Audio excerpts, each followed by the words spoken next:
Hello et bienvenue dans cette nouvelle vidéo YouTube. Aujourd'hui je te propose de voir les tendances 2024 en photographie de produits. Alors je sais qu'on est déjà en février, mais t'inquiète pas, c'est pas trop tard puisqu'il nous reste encore 10 mois pour implémenter ces nouvelles tendances.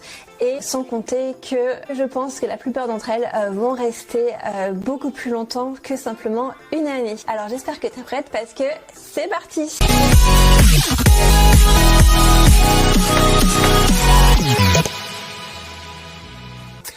Première tendance, c'est le naturel et l'authenticité. Je sais que dit comme ça paraît un peu bizarre de catégoriser le naturel et l'authenticité comme une tendance, mais malheureusement je pense que tu n'es pas sans savoir que sur les réseaux sociaux on voit de tout et pas toujours la vérité, donc c'est important de préciser que si tu voulais commencer à te raconter des histoires, à t'inventer une vie et à inventer un succès que tu n'as pas forcément ou des caractéristiques à tes créations qu'elles n'ont pas, c'est vraiment pas le moment de t'y mettre. Quand je dis authenticité et naturel, c'est évidemment dans ta façon de parler de ta marque, mais c'est aussi et surtout dans ta façon de présenter tes créations. Ça sera vraiment important de les présenter de manière naturelle et authentique puisque déjà de toute façon je te l'ai déjà dit plusieurs fois, c'est aussi important que les créations soient fidèles en photo pour que les clients n'aient pas une mauvaise surprise quand ils reçoivent leurs produits chez eux, mais aussi donc là c'est vraiment le moment de bannir les filtres de retouche vraiment trop filtrés. Voilà, évidemment je suis pas là pour te dire de pas retoucher tes photos, bien au contraire c'est très important la retouche photo, mais il faut que ça reste naturel. Je t'invite aussi à faire des mises en scène naturelles, montrer ton produit en situation, en utilisation, un petit peu dans des ambiances lifestyle. Ça c'est quelque chose qui émerge déjà depuis de nombreuses années sur Instagram et il faut encore plus mettre l'accent là-dessus en 2024. En gros, les clients ils vont rechercher vraiment une connexion avec la marque, avec toi, avec ta marque, donc il faut vraiment que tu joues là-dessus à 1000% et que tu ne te contentes pas de photos descriptives sur fond blanc.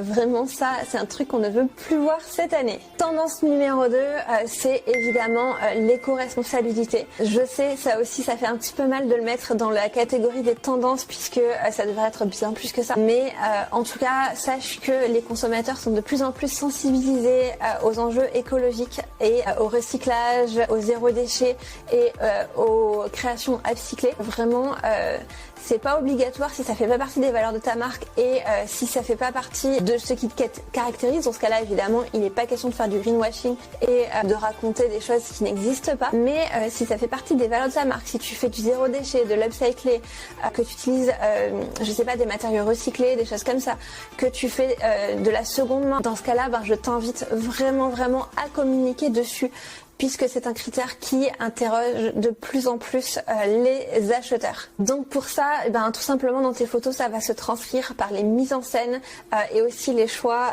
des couleurs, des accessoires, des fonds que tu vas utiliser. Vraiment, c'est le moment de choisir vraiment un parti pris naturel, des choses en rapport avec la nature, des matériaux bruts, des matériaux aussi en rapport tout simplement avec l'environnement et avec ce que tu crées. Au-delà de la mise en scène de tes créations, je t'invite aussi également à bien documenter en photo et en vidéo tes process de création, de nous montrer les matériaux que tu utilises et vraiment de mettre l'accent dessus dans ta communication visuelle. Troisième tendance, ce sont les couleurs vives et audacieuses.